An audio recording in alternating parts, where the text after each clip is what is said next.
సంక్రాంతి నేపథ్యంలో రైతులకు కూటమి ప్రభుత్వం ధాన్యం కొనుగోళ్ల కానుకను అందజేసిందని సివిల్ సప్లైస్ మంత్రి నాదెండ్ల మనోహర్ అన్నారు. ఈ మేరకు ఆయన మీడియాతో మాట్లాడారు.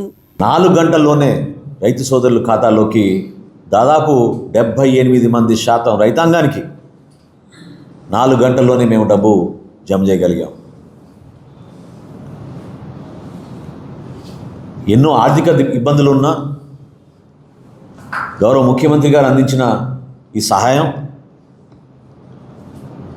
రాష్ట్రంలో ఎప్పటికప్పుడు సమీక్షించుకుంటూ మేము చేసే అనేక కార్యక్రమాల్లో సంక్షేమం, అభివృద్ధి రెండింటితో పాటు ఒక వ్యవస్థని బలోపేతం చేయడానికి కోసం, వ్యవసాయ రంగాన్ని నిలబెట్టడానికి కోసం ఈ ధాన్యం కొనుగోలు ప్రక్రియ ఈ సంవత్సరం అద్భుతంగా ముందుకు తీసుకొచ్చాం. 51 లక్షల మెట్రిక్ టన్నుల ధాన్యం 100% ఈ సంవత్సరం కేంద్ర ప్రభుత్వం మాకు ఇచ్చిన ఈ టార్గెట్ని పూర్తి చేస్తామనే నమ్మకం, విశ్వాసం ఖచ్చితంగా నాకు కలిగింది. ఏ జిల్లాలో పర్యటించినా రైతు సోదరులందరూ కూడా మనస్ఫూర్తిగా ఆశీర్వదించారు. మేము కోరుకునేది కూడా అదే. సంక్రాంతి పండుగ అంటే ఇది రైతు పండుగ. ఆ విధంగా వాళ్ళ కుటుంబాల్లో ఆ సంతోషం కనపడాలి. కష్టపడి పండించిన ధాన్యానికి రైతు గిట్టుబాటు ధర రావాలి. తద్వారా రైతు కొత్త బట్టలు కుటుంబ సభ్యులు కొనిపెట్టి గ్రామంలో గర్వంగా తను పండించిన ఆ ధాన్యం ఏ విధంగా తన కుటుంబాన్ని భవిష్యత్తులో వాళ్ళ బిడ్డలకు ఉపయోగపడే విధంగా, వ్యవసాయ రంగాన్ని కాపాడే విధంగా తను చేసిన కృషిని ప్రభుత్వం గుర్తించిందని, ఆ ఘనత మా కూటమి ప్రభుత్వానికే వచ్చిందని ఈ సందర్భంగా నేను తెలుపుకుంటున్నాను. అనవసరమైన రాజకీయ విమర్శలు చేస్తూ ప్రగతి బాటలో నడుస్తున్న మన ప్రభుత్వానికి, ప్రత్యేకంగా మన ప్రాంతానికి, అమరావతి రాజధాని పైన ఈ రోజుకి కూడా ప్రతిపక్ష నాయకుడు జగన్మోహన్ రెడ్డి గారు చేస్తున్న దుష్ప్రచారాన్ని దయచేసి ఈ ప్రాంత ప్రజలందరూ కూడా అర్థం చేసుకోవాలి, గమనించాలి.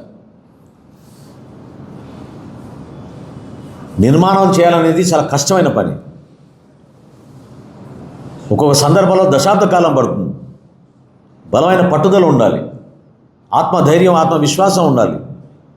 ప్రజలిచ్చిన నమ్మకాన్ని, ప్రజలిచ్చిన ఆ గౌరవాన్ని ఏమాత్రం కూడా తగ్గించకుండా మన రాష్ట్ర ఉప ముఖ్యమంత్రి చంద్రబాబు నాయుడు గారు, ఉప ముఖ్యమంత్రి పవన్ కళ్యాణ్ గారు, కేంద్రంలోని నరేంద్ర మోడీ గారి సహకారంతో రాష్ట్రాన్ని ముందు తీసుకెళ్తా ఉన్నాం. ప్రజల్లో ఒక భయం ఏర్పాటు చేయాలని, పారిశ్రామికవేత్తలని, పెట్టుబడిదారులని బెదిరించే విధంగా ఒక ప్రతిపక్ష నాయకుడు మాట్లాడుతున్నాడంటే నిజంగా చాలా రాష్ట్ర రాజకీయాల్లో ఇది మనందరం కూడా ప్రశ్నించాల్సిన సందర్భం, ఆలోచించాల్సిన విషయం ఇది. ఇటువంటి వ్యక్తులు కేవలం వాళ్ళ స్వలాభం కోసం మొండిగా వ్యవహరించుకుంటూ ఒక 5 సంవత్సరాల పరిపాలన వలన మన ఆంధ్రప్రదేశ్ 20 సంవత్సరాలు వెనకబడిపోయింది. ఇతర రాష్ట్రాలతో పోల్చుకుంటే ఈ రోజున మెల్లమెల్లగా ఒక మెట్టు ఎదుగుతూ కష్టపడి ముందుకు వస్తున్నాం.